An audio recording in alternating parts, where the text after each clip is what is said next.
né, mais voltado para autoridades, uma cerimônia dentro da igreja, liturgia, culto mesmo. Então essa separação, essa diferença entre a liturgia e o cerimonial, ela vai desenvolver com o passar do curso, certo? Então aqui ela fala sobre, como eu disse, gestos, linguagens, gafes, que às vezes a gente comete, né? Dica para uma boa comunicação eficiente, naturalidade, emoção, conhecimento.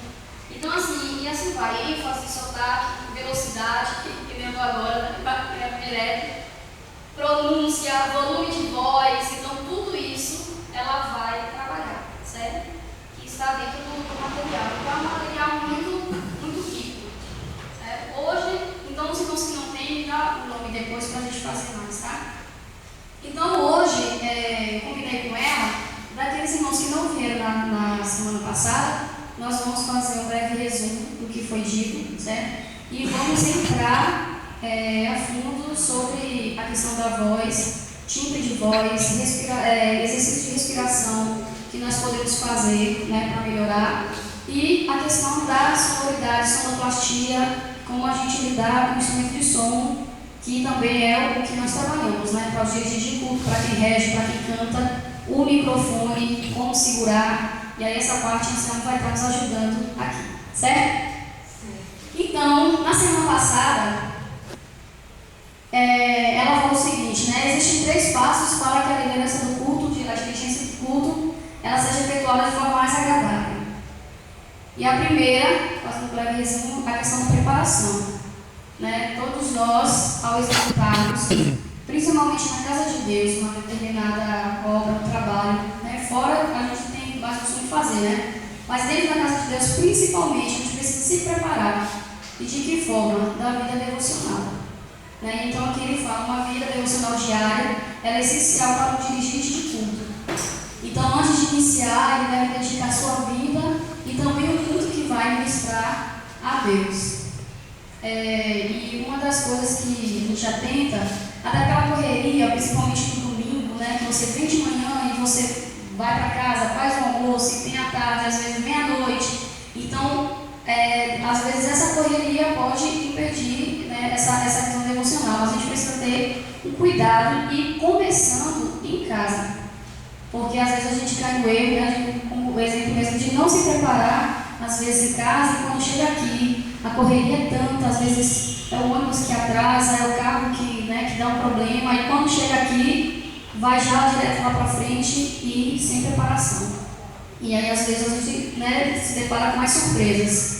Então, a primeira coisa, a preparação, né, e um dos tópicos é ter uma vida devocional, certo? O segundo é refletir sobre as orações, isso dentro, né, do culto. As orações que são feitas, na maioria das vezes a gente percebe, principalmente em igrejas, que não tem uma liturgia, né, uma sequência, de que são introduzidas orações em momentos que não são, né, um momento propício. A gente tem que entender o seguinte, o culto, ele tem um início, ele tem um meio e tem um fim.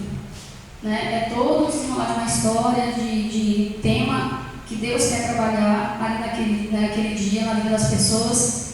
Então, dentro de cada momento, se encaixa a oração propícia. Imagine no momento que está dízimos e ofertas e a gente orar por confissão. Ou no momento da oração, não é que a gente já orar por dízimos e ofertas. Então, ele é dividido em partes. E aí ele fala sobre isso, refletir sobre as orações. Né? Vamos pensar nas orações públicas que são feitas. Eu acho que os irmãos aqui já são testemunha e podem falar também, irmãos, aqui nós vamos aprender com os outros, tá? Então, já vimos muitas vezes orações no momento que não é próprio e às vezes as pessoas falarem coisas que não são no momento. Ou abrir um segredo de irmão. Eu já vi quando aconteceu uma vez lá em Recife, né? Olha comigo o que está acontecendo, você vai falar. Não, eu vou falar na frente, o irmão foi abrir a boca. Então, tem muito cuidado com esse tipo de coisa, né? O momento que ele fala, ali entre parênteses, ofertório, sem intercessão, se é louvor. Então, isso torna a oração parte do culto, daquele momento, certo? E outra coisa que ele fala, apresentar de modo conveniente, né? A questão das roupas, de uma forma que não chame muita atenção, né? Quando a gente vai lá na frente, nós sabemos que nós somos alvos, somos vistos porque estamos diante das pessoas, mas principalmente estamos diante de Deus, né? Então essa consciência, antes de nós sairmos, como nós estamos. Aqui ele fala uma coisa interessante, ele fala, né? Verifica a sua aparência antes de subir ao púlpito, mas não faz por vaidade, né? Ele fala, mas faça preocupando em não chamar a atenção da pessoa para si e não deixar que ela se distraia, né? Ou com roupas muito extravagantes, né? Aquela coisa que chame a atenção. Então isso é um cuidado também que nós precisamos ter. Eu estou só dando, se alguém quiser falar, viu? Isso foi tudo dado na semana passada. Segundo, seja você mesmo, né? O que ele fala, procure não imitar outra pessoa. E esse pensamento, né, essa frase, diz assim: se você está tentando ser como eu, então um de nós é desnecessário, né? Não há necessidade. Então ele fala, aqui em Coríntios, né? Muito interessante essa frase. Em 1 Coríntios 15, 10, ele diz: mas pela graça de Deus eu sou o que sou, e a sua graça que me foi concedida não se tornou vã, né? Então o nosso exemplo, nosso modelo a ser seguido é Jesus Cristo. Isso acontece também, a gente fala assim, não acontece, acontece. Às vezes há treinamentos para dirigentes, para pastores, para líderes, a seguir o seu líder, né? Pregar da mesma forma, não, se pregar da mesma forma, se comportar da mesma forma. E aí a pessoa não desenvolve uma identidade, né? Ela sempre segue aquela. Então, é uma das coisas que ele fala, seja você mesmo lá na frente.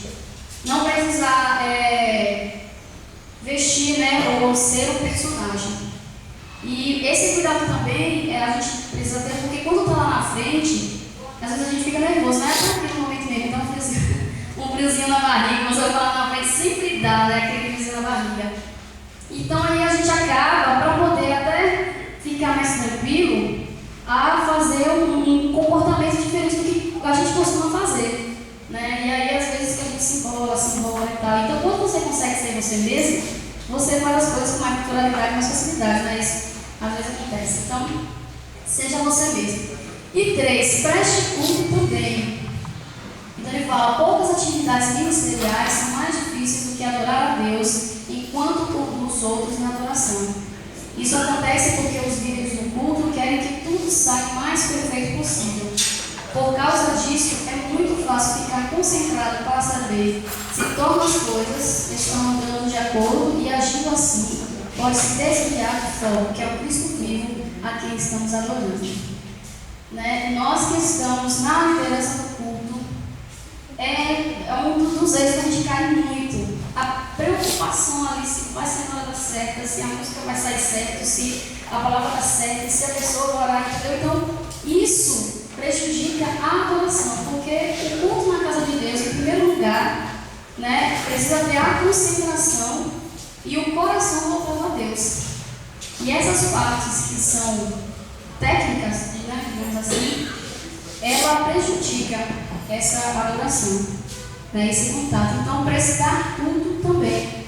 Shalimar até falou uma coisa interessante na semana passada. Ela disse, no momento em que, né, especialmente os dirigentes de culto, no momento em que tiver uma oração, uma leitura bíblica, na leitura bíblica não, porque é responsiva, o dirigente faz com a igreja, mas nas músicas, uma poesia, um solo, aquele momento, então, você também cantar, você também louvar ao Senhor e estar ali, né, até porque já saber o que vem depois daquele momento. E aí vai falar também mais à frente a questão da palavra que é dada depois de um momento, depois de oração. Às vezes o Espírito Santo de Deus, ele trabalha, ele tem a liberdade entre nós de trabalhar, né, e de tocar no seu coração uma palavra para a igreja. Então, quando nós estamos ali naquele, né, a gente fala de atmosfera na adoração, então Deus, ele toca no coração. Agora, quando a gente está desatento, está disperso, então fica constantemente naquele nervosismo, né? E agora, depois vem aí, olha, e será que está a mesma coisa que o Tata Show, e olha para o papel. Então, essa é a forma de concentração. Então, preste culto também. E aí acontece às vezes, por causa disso, né, do culto, ele deixar de ser um privilégio, como ela disse, para se tornar um fardo. Né? Ele fala: guiar o povo de Deus na presença daquele que é verdadeiramente santo, na busca de bênçãos espirituais e na renovação. O privilégio que nós temos de conduzir a igreja. Né? Deus, ele chamou, ele chama, capacita. Então, é a consciência de todos nós que estamos ali na frente, não apenas dirigindo o culto, mas tocando, cantando, de que nós conduzimos as pessoas, né, à adoração à presença dele. Mas quando essas coisas que nós falamos antes impedem, então se torna um fardo. E aí, devido às grandes expectativas, espera-se que no culto tudo dê certo. Mas ao cometer um erro, o líder acha que todo mundo viu, ouviu, que está sendo impedido de adorar no modo correto, e aí a gente começa a entrar, o que eu vou falar para ele, na noia. Fala: meu Deus. E realmente a gente acontece, se não tiver cuidado, nós caímos nesse erro. Né? Então, vamos estar orando, pedindo a Deus, nos preparando, né, para que o culto, a direção do culto, ele se torne um privilégio e não um fardo para nós. Se quiserem falar, pode falar, viu, irmãos, tá? Tudo bom? Ó, aqui ele fala: no início do culto, relembre tudo aquilo que planejou e combinou antes, né? E não se preocupe com a mecânica do culto. Cante os hinos com alegria, né, o que eu falei, com devoção. Visualize Jesus aceitando seu louvor. Acompanhe a mensagem. Não se distraia com preocupações desnecessárias. Frequente cultos que não tenham nenhuma participação, seja no planejamento ou execução. Ou seja, vá para os cultos que você também não vai dirigir. Né? Os líderes precisam de oportunidade para adorar por si mesmo. Né? Então, quando a gente está muito na ativa, o tempo todo, ou dirigindo, tocando, cantando, né, estando lá na frente pregando, e quando você não tem muita oportunidade de estar aqui recebendo, né, que é diferente, a pessoa que está sentada, ela recebe, às vezes até com mais facilidade do que quem está na frente, não é? Então, ele fala, os líderes precisam ter essa oportunidade de sentir, de adorar, né? Então, acompanhando a mensagem, só voltando ao que ele fala, não se distrai com preocupações necessárias. E aí é o que ele fala antes também, preocupado com o que vem depois, o que vai acontecer, o que eu vou falar, como é que eu vou me comportar, né? Então, agindo com naturalidade. Interessante essa situação que me chamou a atenção agora, porque esses dias eu estava me questionando, porque estou na congregação, estou em outra congregação, estou fazendo um estudo, estou fazendo isso, estou na palavra amiga, e aí de repente eu me questionei: meu Deus, eu estou trabalhando muito no teu ministério, e será que eu estou te adorando? Então isso me chamou a atenção, me despertou, que em meio a toda isso, às vezes a gente está envolvido, tão envolvido, né, e não está na prática de adoração ao Senhor. E o Senhor me fez chegar a essa posição, orar mais, questionar mais, vigiar mais, policiar mais, e orar mais. E agora me chamou novamente, Deus me fala novamente agora. Completando o que Marilene falou, porque muitas vezes a gente pega tanta coisa para fazer que daqui a pouco a gente descobre que a gente está sendo escravo do trabalho do Senhor, não um adorador. Porque vem aquela, como ela falou, as preocupações e fica nervoso com uma coisa, nervoso com outra e tudo, e a adoração de tudo isso. Eu sei que nós temos as nossas limitações em fazer as coisas, fazer o trabalho do Senhor, mas se a gente quer, como diz o ditado, abraçar o mundo com as pernas, isso muitas vezes se torna o que foi dito do início aí, um fardo para a gente, por tanta coisa que a gente faz, no fim não dá conta de fazer as coisas direito, e como a Marilene acabou de dizer, e adorar a Deus, como é que fica nisso aí? Então, a importância de não se colocar só as mesmas pessoas na frente. Assim, eu até coloquei essa observação aqui na apostila, até no jeito de chamar. Eu não acho correto isso, entendeu? Porque até porque os irmãos da igreja se tadinham da pessoa que está na frente. Eles não querem nem olhar mais para a pessoa, porque é a mesma pessoa na frente. Entendeu? É ruim para quem está na direção e para quem está assistindo também. Então é bom que se faça sempre, está sempre trocando os irmãos, colocando um, colocando o outro, para treinar e também para mudar um pouco, né? A mesma coisa é chamar para orar, né? A igreja pensa e sempre nos mesmos irmãos. Então a gente pode chamar o irmão que fica assim lá no fundo, um irmãozinho que nunca orou, Entendeu? E domingo passado foi chamada uma irmã que ela não é nem da igreja. E na hora ela fez assim, Deus! E ela orou, foi uma bênção. Então assim, a pessoa pensa que não está preparada para facilitar, mas chega uma hora que não facilita. Então a oração acaba edificando todo mundo. No livro, Dayana, Põe em Ordem Seu Mundo Interior, ele tem uma frase que para mim foi um marco muito grande. Ela fala assim, muitas vezes os obreiros estão na obra do Senhor e longe do Senhor da obra. Isso me pôs a refletir, porque às vezes nós que ocupamos muitas funções na igreja, estamos tão ensoberbados de tantas coisas, assoberbados, melhor dizer, né? De tantas coisas, que a gente perde tempo no devocional, é rápido o devocional da gente, a gente perde tempo para orar, né? Deixa de orar com mais frequência, deixa de ler a Bíblia com mais frequência, tudo é rápido e perde a comunhão com o Senhor da obra. Aí quando você vai lá na frente ministrar, trazer a palavra para a igreja, está vazio, né? E não tem que passar para o servo do Senhor, está vazio, está sem unção para falar. Então, estamos na obra, a gente está junto com o Senhor da obra, não na obra, né, do Senhor, longe do Senhor da obra. Eu queria falar em relação aos cantos, porque cada um examine também se você tem esse dom para cantar, para liderar, para alguém ouvir. Experimenta a sua garganta, veja se você tem problema na garganta, porque o mundo exige tudo perfeito aqui para eles ouvirem, né? Não é isso mesmo? Se eu não tenho dom de cantar sozinho para outros, eu vou acompanhar os outros, que ali não tem problema. Não é isso? Então, para também cantar subtonado, e muitas vezes o instrumento, nós temos por obrigação também de ajudar o tocador a baixar a voz para acompanhar, não é só o tocador que vai. Né? Tem que conhecer esses dois lados, não é isso? Para não subtonar. E outra, tem ocasião que a pessoa está tocando e quem está cantando bota defeito no outro, ele erra, bota para o outro, que já aconteceu comigo aqui. Entendeu? Aproveitando que a irmã está dizendo uma coisa aqui, ela é interessante. Eu estou aqui há 22 anos na igreja, eu fico no canto quentinado, sentado, com deficiência no esquerdo, não estudo de nada. Eu não estou aqui desmerecido de ninguém, eu sou meio de ninguém, mas pelo costume de música, eu tenho um pouco de música. Tem pessoas que estão na frente que não tem costume de cantar.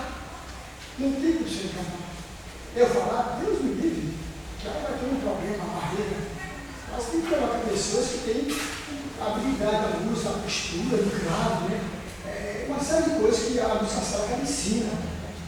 Eu acho que se nós pôr em prática, o culto a Deus será mais benéfico, né? Mais real, e especialmente a vida da pessoa, né?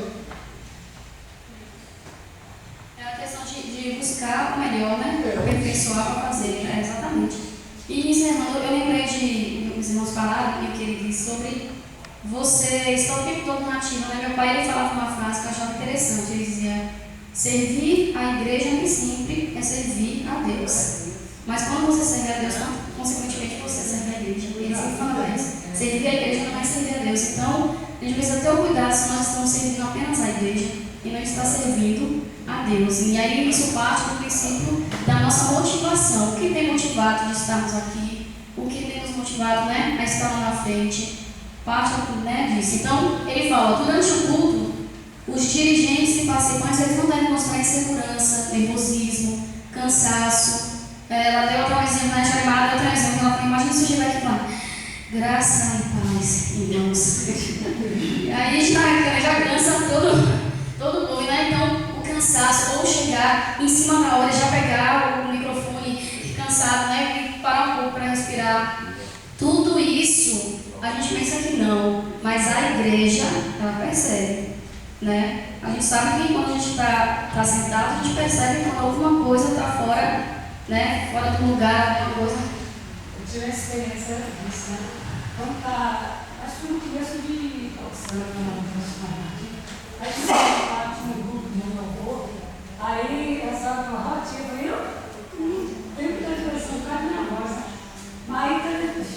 cima.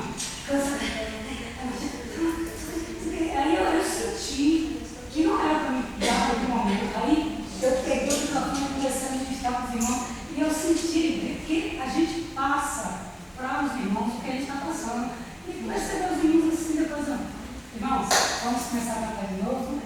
Vamos, fique à vontade. Aí já respirei, voltei tudo, já foi uma coisa diferente e senti Deus agindo, porque até isso ganhou para a gente. Chega assim, tudo, aquelas coisas, já leva para a então a igreja vai seguir o que o dirigente está levando. Então, ele fala, é importante que todos sejam realmente ungidos pelo Espírito Santo na oração. Né? E aí embaixo ele fala, repetindo, a função principal do dirigente é conduzir as pessoas à presença de Deus. Né? Então ele conduz junto com os demais que estarão ali, né, ou solando, ou ministrando, né, ou cantando louvor, ou no coral, todos, qualquer atividade, irmãos, que é feito no culto, né, a qualquer tipo de atividade, seja na música de leitura, né, na pregação, tudo é voltado a Deus. Porque o culto, ele é uma comunicação do homem com Deus. Né? Alguns já fizeram estudo, sabem que no culto existem dois tipos de comunicações, a comunicação vertical e a comunicação horizontal. Né? A comunicação vertical entre o homem e Deus, a horizontal de quem está à frente do homem, né, com a igreja. Então, em determinados momentos, nós temos a nossa comunicação horizontal, mas o tempo todo vertical. Porque na igreja o que acontece? A igreja, o dirigente é o protagonista, Deus é o diretor e a igreja é a plateia. Não é isso? É ou não é? Não. Deus é a plateia. Nós somos os protagonistas, mas Ele é a plateia, o único que está sentado e nós estamos oferecendo para Ele. E não o contrário. Muitas vezes a gente acha que a plateia é quem está lá, ó. Mas a plateia é Ele. É quem está recebendo. Né? Então essa consciência nós precisamos ter também. Então ele fala, o dirigente do programa, né, o dirigente de culto, ele precisa estar consciente da hora certa para a entrada do sermão. Nesse caso aqui, a gente não vai entrar no que aqui ele fala, mas quando o culto está, né, programado por quem está dirigindo, né, de não se prolongar. Uma coisa que ele fala lá à frente, né, o pregador não deve pregar para um auditório que não foi devidamente preparado para ouvir a palavra, mas também não deve pregar para um auditório demasiadamente cansado. Por que isso acontece? Porque a gente morre lá tanto antes, quando vai poder passar para os irmãos, as pessoas já estão cansadas. E nós, seres humanos, nós temos um limite, né, de estar o tempo todo ouvindo. Se eu ficar 2 horas e meia, 3 horas ali falando, vai chegar um determinado momento que vocês não vão aguentar mais. Porque nós temos um limite humano de ficar ouvindo. Então, o culto, na maioria das vezes, ele dura de quê? De 60 a 90 minutos.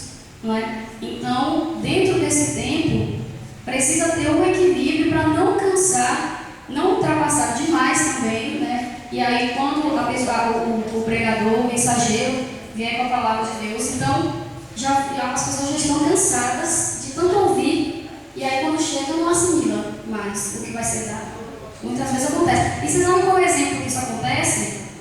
Principalmente quando se dá em avisos. Por isso que as pessoas me falam assim, mas eu nem ouvi o aviso que foi dado no final. Por quê? Você já está tão cansado, isso é normal, é natural do homem. Está tão cansado que aquilo que você ouviu dali em diante vai entrar por aqui e vai sair. Porque você não vai conseguir registrar mais nada. Então esse cuidado de dirigente do culto precisa ter. Ser objetivo naquilo que vai ser dirigido. Não mecânico, mas objetivo. Né? Sem prolongar. Poxa, Tive, não adiantou, né? Deixa eu pular aqui, viu? Que eu vou deixar isso para depois. Pronto. Daiane, Depois que eu entrar na respiração, eu vou voltar para alguns assuntos. é só um reforço em relação a essa questão. Aqui está dirigido o culto, não é? Quando você falou que a plateia é o Senhor, né? Concordo, é interessante isso aí, é o foco nosso maior. Mas eu, de certa vez, eu me recordo onde, mas ele está da seguinte forma: o Senhor ele vai receber e é adorado continuamente. Mas o nosso foco também, na direção do culto, é o ganhar almas para Jesus. Por exemplo, as músicas que nós vamos tocar, vão ser tão bem tocadas, tão bem preparadas, tão bem ungidas pelo Senhor, que o visitante que senta aqui no banco, ao ouvir, ele quebrante o coração e se converta. Então, além de você ter seu foco ser para o Senhor, que é o Todo-Poderoso, o Santo, Santo, Santo, também nós temos que canalizar na estrutura do culto, né? Quando a gente vai preparar o culto, ter também em mente a salvação de almas, porque o nosso foco maior é esse, né? Os cantos, leitura bíblica, toda a nossa estrutura, ela deve também estar voltada para vidas serem tocadas e aceitarem Jesus como Senhor e Salvador. Eu achei muito interessante você colocar essa volta quando eu falei isso. É interessante, e um livro que fala sobre culto e liturgia, ele pega o que você falou e ele complementa pelo seguinte: ele dá um testemunho de um pastor que se converteu quando ele entrou numa igreja e ele viu a forma que no rosto das pessoas, né, aquela paz que ele via que não encontrava fora, né, não via no mundo, então de estar adorando a Deus que ele não conhecia. Então foi um ponto que tocou tanto o coração dele que ele sentiu o desejo de fazer parte daquilo, né? Isso que Isabel falou é interessante, porque no culto nós temos necessariamente duas vertentes: a adoração e a proclamação da palavra. É por isso que vem a mensagem, né? E aí já vem na estrutura do culto, né? O momento em que nós nos conduzimos a Deus através do quê? Dos cânticos, né? Dos louvores, dos solos, das orações em que são voltados para Deus, e de Deus para nós através das leituras bíblicas, porque a própria palavra dele falou para nós e através do pregador, né? Então Deus ele fala através da própria pessoa. Então a conversão de almas, né, dentro do culto é um resultado também de uma vida da igreja em adoração, né, naquele momento. Então é interessante essa resolução. Só vou comentar o que a irmã falou com relação ao pregador. Vê a questão também sobre, tipo, eu analiso muitas vezes o culto, a pregação é meio que ofensiva. Então, como ela falou ali, a pregação ao público, dependendo da pregação, quem está aqui fora analisa o seguinte: o conversa está falando de mim. Então, já fui em curso e uma amiga minha falou assim: eu não fui da igreja porque quando o cara fala lá, parece que está falando só de mim. Então, eu acho que a pregação tem que ser, o cara tem que saber se expressar de forma harmônica. Não pode ser que não seja ofensivo, mas diminua. Entendeu? E eu estava até questionando para você. Eu estava questionando se mais não ofensivo. Todo mundo dá o que se expressar. Porque você está de fora, está até com não, mas só de conversar comigo, eu vou ficar se passando comigo. Não é? Eu não preciso de pregação. Eu acho que assim, opinião, né? Realmente existem pregadores que são agressivos, né, na sua forma mas em relação à palavra, né, que é a verdade falada, então ela não precisa, de uma certa forma, não sei qual a realidade dessa pessoa, mas a palavra de Deus ela não pode ser camuflada, ela tem que ser dita da forma que ela é. Então, se a pessoa ela recebe e acha que está falando dela, então é a realidade de Deus para ela que precisa ser mudada. Porque a palavra de Deus, quando ela entra, não volta vazia. Então, a pessoa, quando ela vai para frente, ela buscou antes uma orientação de Deus para poder falar e naquele momento Deus agir. Né? Talvez, se todas as vezes que ela entra na igreja, que ela acha que ela era, porque Deus tem um recado, né, para ela. Eu estava comentando aqui com a irmã Sandra, quando o pregador dá uma palavra mais incisiva, mais firme, falando que parece que é para a pessoa, ele toma para ele, o pregador, isso sempre acontece, o pregador diz: olha, não sou eu que estou dizendo, é a Bíblia, é a palavra de Deus que está dizendo. Agora, realmente, eu falei, existe, né, como o Evangelho está hoje, né, falta muita sabedoria da parte de alguns pregadores, então pode se conduzir com a congregação de uma forma que não convém, né? Mas se for a própria palavra pregada na sua verdade, então realmente é bem direta mesmo, né? Sem... então a forma de pregar, né? Realmente muito cuidado. Você tem fato uma coisa assim de que eu não gosto, né? Às vezes tem pessoas que pregam, aí, por exemplo, eu não gosto de, vamos supor, você esse brincando, eu não gosto, aí começa a pegar, porque eu não estava dizendo sobre aquele joga a palavra de Deus e lança. Como tem mensagem que a gente já viu, né? O amado está pegando para todo dia, a gente começa a lançar. O que ele não gosta, aí lança para a pessoa, né? Isso não vem de Deus, isso não é de Deus. Né? Mas isso é uma coisa que ele capricho meu. Né? Será que não é de Deus ou ele limpou aos irmãos que isso não é de Deus? Isso é uma coisa que tem que ser mudada, né?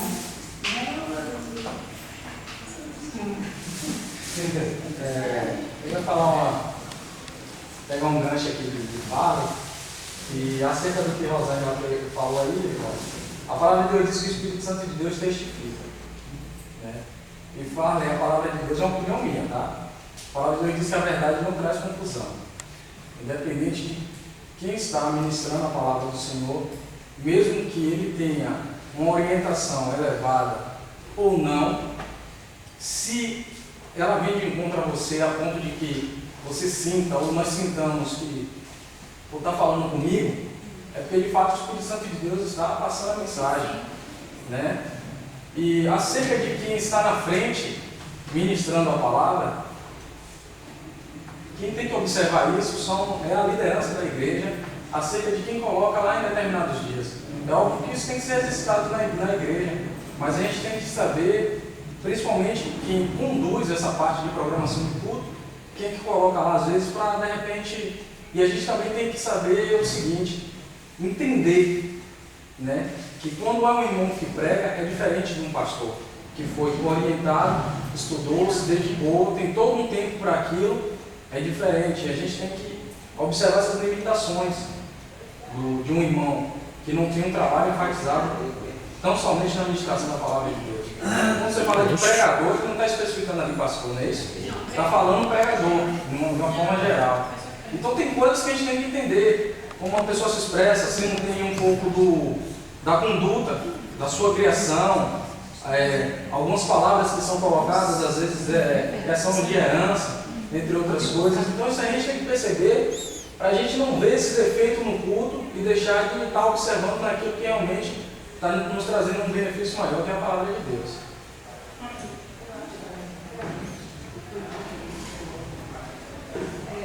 Tem também